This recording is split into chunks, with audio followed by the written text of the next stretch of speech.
ನಿಮ್ಮ ಭಕ್ತರು ರಾಯರ ಸೇವೆ ಮಾಡಿದ್ರೆ ಅನುಗ್ರಹ ಮಾಡ್ತಾರೆ ಅಂತ ಎಲ್ಲರೂ ಹೇಳ್ತಾರೆ. ನಾನು ಸೇವೆ ಮಾಡಿದ್ರೆ ನನಗೆ ಅನುಗ್ರಹ ಮಾಡಿಲ್ಲ, ನಿಮ್ ಭಕ್ತನಿಗೆ ಸ್ವಲ್ಪ ಹೇಳ್ರಿ ಅಂತ ಒಂದು ಪತ್ರ ಬರೆದು ಹುಂಡಿಗೆ ಹಾಕಿದ್ರಂತೆ. ಆವತ್ತಿನ ದಿವಸ ರಾತ್ರಿ ತಿರುಪತಿಯಲ್ಲಿ ಶ್ರೀನಿವಾಸ ದೇವರೇನೆ ಆ ವ್ಯಕ್ತಿಯ ಕನಸಲ್ಲಿ ಬಂದ್ರಂತೆ. ಅವನ ಕನಸಲ್ಲಿ ಬಂದು ಕೇಳಿದ್ರಂತೆ, ಯಾಕೆ ಹೀಗೆ ಮಾಡಿದ್ರಿ? ಅಲ್ಲ, ಮತ್ ಸೇವೆ ಮಾಡಿದ್ರೆ ನನಗೆ ವರವೇ ಕೊಟ್ಟಿಲ್ಲ ರಾಯರು. ರಾಯರನ್ನೇ ಕರೆಸಿದ್ರಂತೆ, ಕನಸಲ್ಲೇ ರಾಯರು ಕರೆಸಿದ್ರಂತೆ ಶ್ರೀನಿವಾಸ ದೇವ್, ಬನ್ನಿ ರಾಯರೇ ಅಂತ. ರಾಯರು ಬಂದ್ರಂತೆ, ಯಾಕೆ ಇವನಿಗೆ ಅನುಗ್ರಹ ಮಾಡಿಲ್ಲ ನೀವು ಅಂತ ಕೇಳಿದ್ರಂತೆ. ಅದಕ್ಕೆ, ಇಲ್ಲ ಸ್ವಾಮಿ, ನನಗೆ ಸೇವೆ ಮಾಡಿದ್ರೆ ಅನುಗ್ರಹ ಮಾಡುತ್ತೀನಿ ಅಂದ್ರಂತೆ.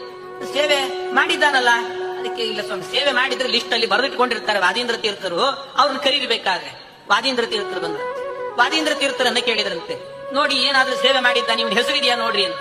ಎಲ್ಲಿ ನೋಡಿದ್ರು ಕೂಡ ಪುಸ್ತಕದಲ್ಲಿ ಎಲ್ಲೂ ಅವನ ಹೆಸರೇ ಇರಲಿಲ್ಲ ಅಂತ, ಹೆಸರೇ ಇಲ್ಲ. ಅದಕ್ಕೆ ವಾದೀಂದ್ರ ತೀರ್ಥರಿಗೆ ಕೇಳಿದ್ರಂತೆ, ಸೇವೆ ಮಾಡಿದ್ದಾನೋ ಇಲ್ಲೋ? ಮಾಡಿದ್ದಾನೆ, ಹೌದು. ಮತ್ತೆ ಯಾಕೆ ಹೆಸರು ಬರೆದಿಲ್ಲ ಅಂದ್ರೆ, ಅದಕ್ಕೆ ಹೇಳಿದ್ರಂತೆ, ಎಲ್ಲಾ ಸೇವೆ ಆದ ನಂತರ ವಾದೀಂದ್ರ ತೀರ್ಥರಿಗೆ ಒಪ್ಪಿಸಿ ಹೋಗ್ಬೇಕಂತ, ಆ ಕೆಲಸ ಅವ್ರು ಮಾಡಿಲ್ಲ ಅಂತ. ವಾದೀಂದ್ರ ತೀರ್ಥರಿಗೆ ಒಪ್ಪಿಸ್ಬೇಕಂತೆ, ಸ್ವಾಮಿ ನಾನು ಇಷ್ಟು ಸೇವೆ ಮಾಡಿದ್ದೀನಿ, ರಾಯರಿಗೆ ತಿಳಿಸಿಬಿಡಿ, ನನಗೆ ಅನುಗ್ರಹ ಮಾಡ್ಲಿಕ್ಕೆ ಹೇಳ್ರಿ ಎನ್ನಬೇಕಂತ. ಅವ್ರಿಗೆ ಅದನ್ನು ಹೇಳಿ ಬಂದಿರಲಿಲ್ಲ, ಅದರಿಂದಾಗಿ ಹಾಗಾಯ್ತಂತೆ. ಆಮೇಲೆ ಪುನಃ ವಾದೀಂದ್ರರಿಗೆ ಹೇಳಿದ್ರಿಂದ ಮತ್ತೆ ರಾಯರ ಅನುಗ್ರಹ ಮಾಡಿದ್ರು ಅಂತ ಹೇಳ